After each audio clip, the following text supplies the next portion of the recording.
반갑습니다. 말씀 나눈 제 오신 여러분 모두 환영하고 축복합니다. 일단 성경 구절을 먼저 보겠습니다. 시편 2편 7절과 마태복음 11장 28절 말씀입니다. 시편 2편 7절 내게 영을 전하노라 여호와께서 내게 이르시되 너는 내 아들이라 오늘날 내가 너를 낳았도다. 마태복음 11장 28절입니다. 수고하고 무거운 짐진 자들아 다 내게로 오라 내가 너희를 쉬게 하리라. 이제 말씀을 시작하려고 하는데요. 남들처럼 거창하게 쓰진 않았습니다. 이 말씀은 저의 간증에 가까운 이야기, 그냥 간증입니다. 나중에 목회를 하면 이 이야기를 설교로 한번 써보고 싶네요. 이 이야기는 강의 시간, 또 공적인 자리, 사적인 자리, 학창 시절을 어떻게 보냈는지, 어떻게 신학교에 오게 됐는지에 대해 주제가 나오면 항상 하는 저의 이야기입니다. 먼저 어릴 때부터의 저의 이야기를 해보려고 합니다. 저는 모태신앙이고요. 기독교 집안에서 태어났습니다. 7살 때까지는 원래 이름이 김햇살이었습니다. 저희 부모님이 저를 햇살처럼 빛나라고 지어준 이름이었죠. 하지만 그때 햇살 치킨이 유행하여 놀림을 많이 받고 이름을 바꾸게 되었습니다. 8살이 되는 때가 기념비대로 개명한 때였죠.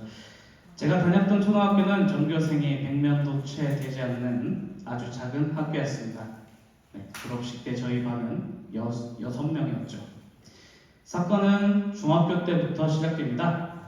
사람이 적은 초등학교에서 사람이 많은 중학교로 올라가니 저는 적응을 못한 탓인지 흔히 말하는 왕따라는 걸 당하게 됩니다.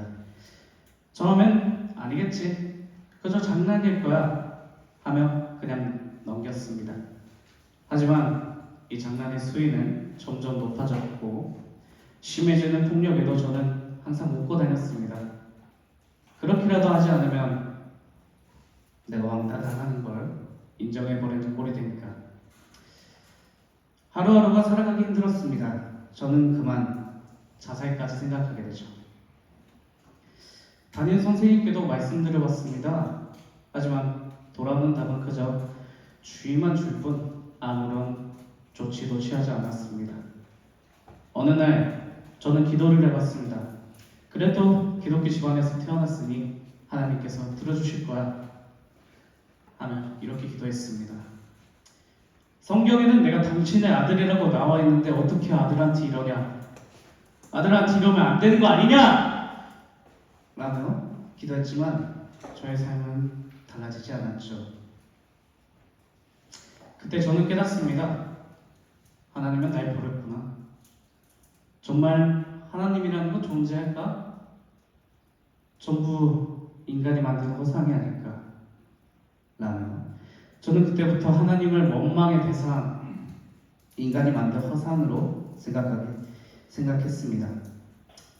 지옥 같은 1년이 지나가고 중학교 2학년, 저는 난 이렇게 살면 진짜 죽겠구나 하고 생각해 질났던 친구들과 어울려 다닙니다. 그때부터 흡연, 음주, 편하게 말하겠습니다. 술, 담배를 시작하게 되죠. 성적, 이런 거 신경 쓰지 않았습니다. 1학년 때와 비교하면 그저 이 생활이 더 좋았습니다. 저는 이중적인 생활을 하게 되죠.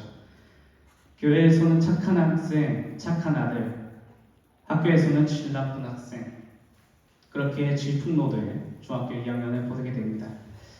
이러한 생활은 중학교 3학년을 졸업한 후 고등학교 1학년 때까지 지속됩니다. 저희 학교는 흡연 적발 시 출석 정지 이틀이 부여됩니다.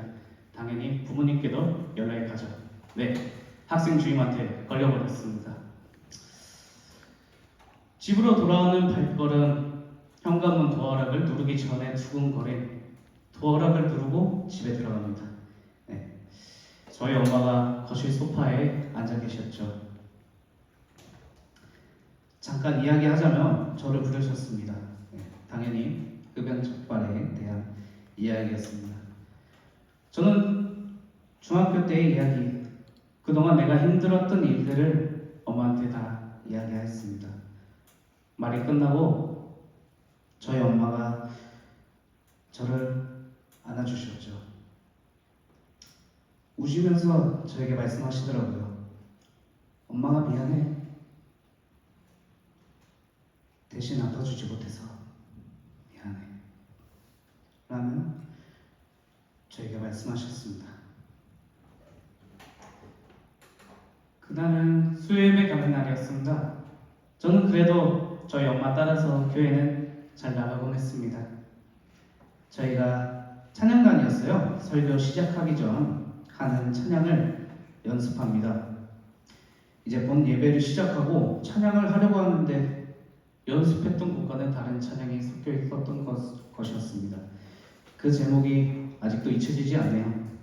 너는 내 아들이라. 이 가사들이 전부 제 이야기 같았습니다.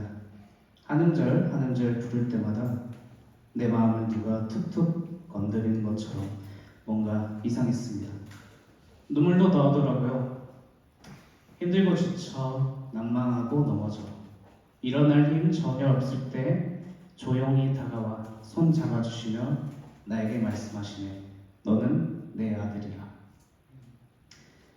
이렇게 엄청 울면서 찬양했던 건 처음이었던 것 같습니다.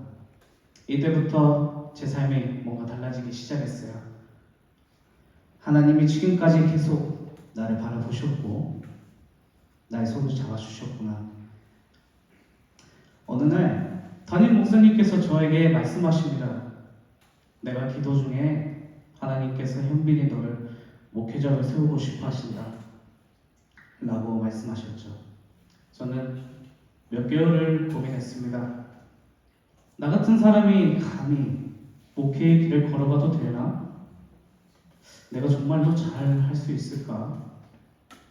수많은 고민 끝에 그래, 주님이 이 길을 책임지고 열어주실 거야. 나는 이 길 아니면 갈 곳이 없어. 저는 부모님께 제가 목회자의 길을 걸어가겠다고 말씀드렸습니다. 흔쾌히 허락하셨죠. 힘들 텐데 그래도 잘 선택했다며 덕담도 해주셨습니다. 그렇게 이곳 한신대학교를 목표로 하고 저는 21년도에 입학하였습니다. 여러분, 인생을 살아가면서 저처럼 하나님을 원망했던 순간이 있었을 거예요. 신은 정말로 존재할까 의심이 들 때도 있죠. 이제는 그런 힘든 일이 있을 때 저는 하나님의 때를 기다리자라고 말하고 싶네요. 끝으로 중학교 때의 일이 있고 난 후 저는 대인기피증과 공황장애를 알았습니다. 이런 무대에 서는 것조차 힘들어했죠. 하지만 이걸 극복하고 싶어서 여러 무대 경험을 쌓아봅니다.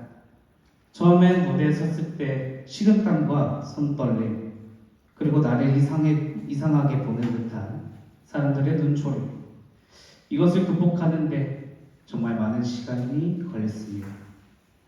이런 무대 경험이 없었다면 지금 이 자리 여러분 앞에 서 있지 못했을 겁니다. 저희 이러한 이야기도 처음엔 하지 못했죠. 어떠한 계기 덕분에 시작하게 됩니다. 어떤 학우가 자신의 아픈 과거를 이야기하는데 무덤덤하게 이야기하는 겁니다. 그걸 보고 너무 멋지다. 나도 저렇게 무덤덤하게 이야기하고 싶다. 라며 시작한 저의 이야기입니다.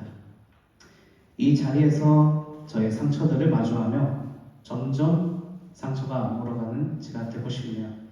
이 자리를 만들어준 필레오 학생에 정말로 감사합니다. 이상 마치겠습니다.